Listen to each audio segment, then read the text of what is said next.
Good morning. I'm still reporting on PSYOPs. Donald Trump is over Iowa, despite how creepy Ted Cruz continues to try to portray him.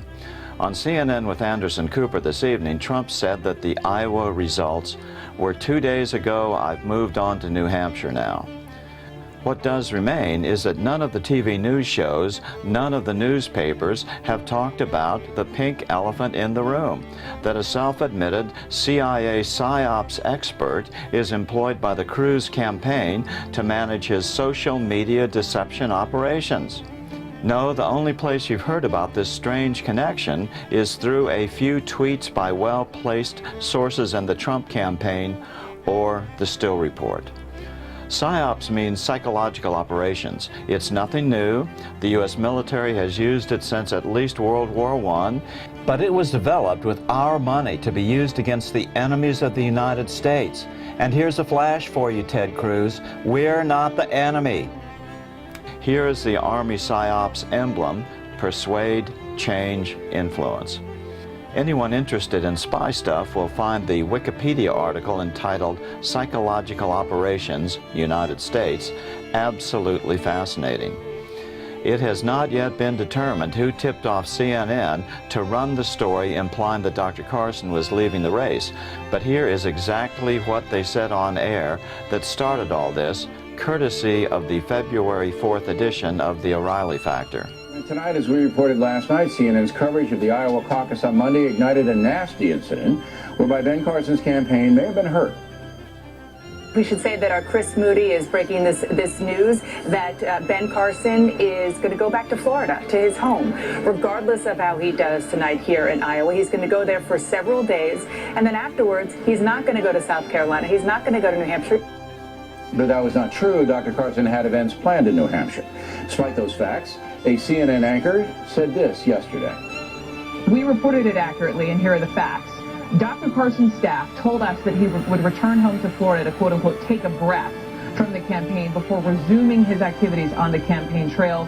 That accurate report was disseminated on television and CNN Digital, and that was that. Well, go back and compare. That was not what was said. Ben Carson is going to go back to Florida, to his home, regardless of how he does tonight here in Iowa. He's going to go there for several days, and then afterwards, he's not going to go to South Carolina. He's not going to go to New Hampshire. And the mistake was that CNN reported, as you just played, that Dr. Carson was not going to New Hampshire and South Carolina. That gave the impression to any reasonable person out there that he was maybe dropping out of the race. CNN, for the record, never said he was dropping out, but they certainly gave that impression. We have earpieces. And when something new happens, somebody in the control room whispers in our ear, and they tell us what's new.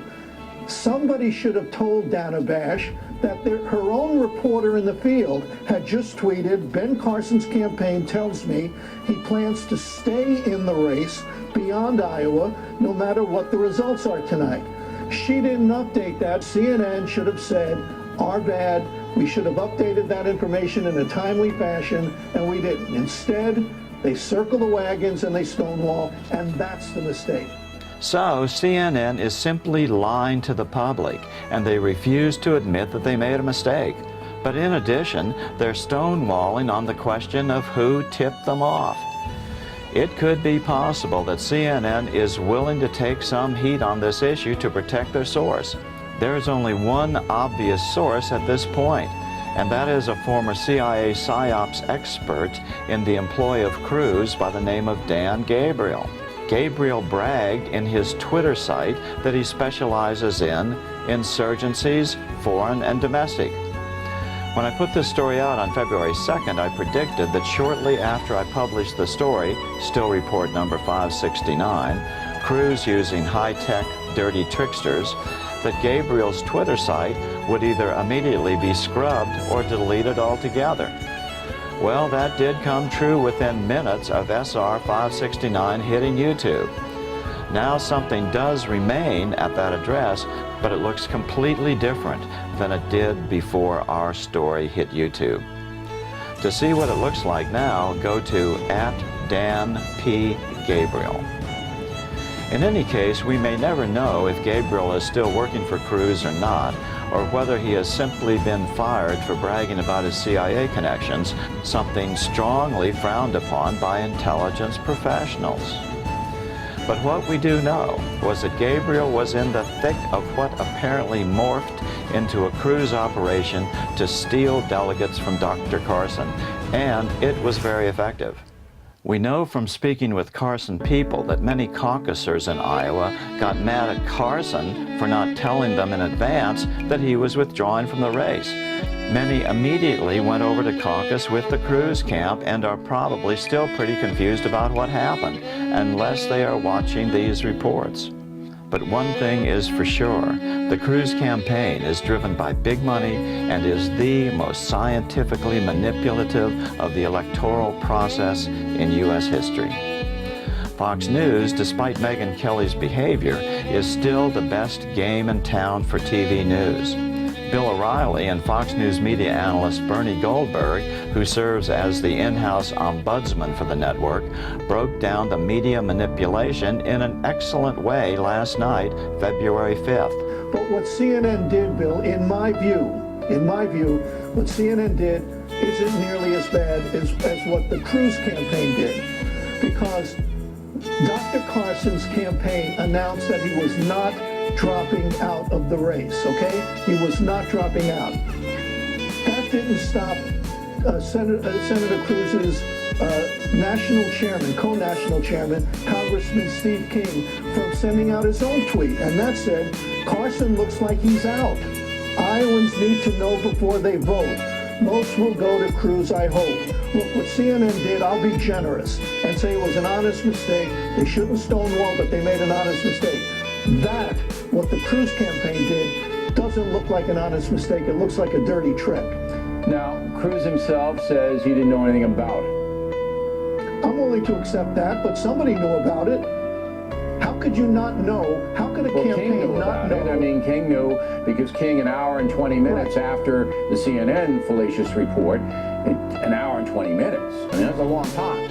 Yeah, it was a long time. Why? Because the voting was going on right then. Both Goldberg and O'Reilly then finish up the segment by agreeing that Trump was right, and the Cruz Dirty Tricks campaign may have cost him the election. I think Donald Trump, who your regular viewers know, I have been critical of many of the things he said and the way he said them. I think Donald Trump is right in this case. I think this terrible mistake might have cost him the election. Sure. Karl Rove is great with numbers, and last night he correctly said that all you needed was 4 votes in each of the 1,500 precincts to go over to Cruz from Carson. Donald Trump might have won. Absolutely. He's right. There's no He's doubt about absolutely it. right in this case. That's why we broke this story big with Dr. Carson at the beginning of the week, and we're continuing it because we have to stop this. This has to stop now. Good for O'Reilly.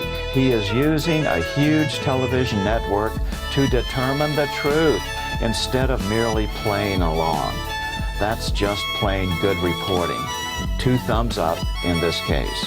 Now, I'm trying to collect all the relevant data on this incident for my own benefit, but then decided to share that collection with anyone who wants it. Here is the URL address to the shared folder on my Dropbox account. Check it out, and if you have anything new that's not already in that folder, please send it along for inclusion. I'm going to run this for the rest of the 2016 election. I'm still reporting on politics. Good day.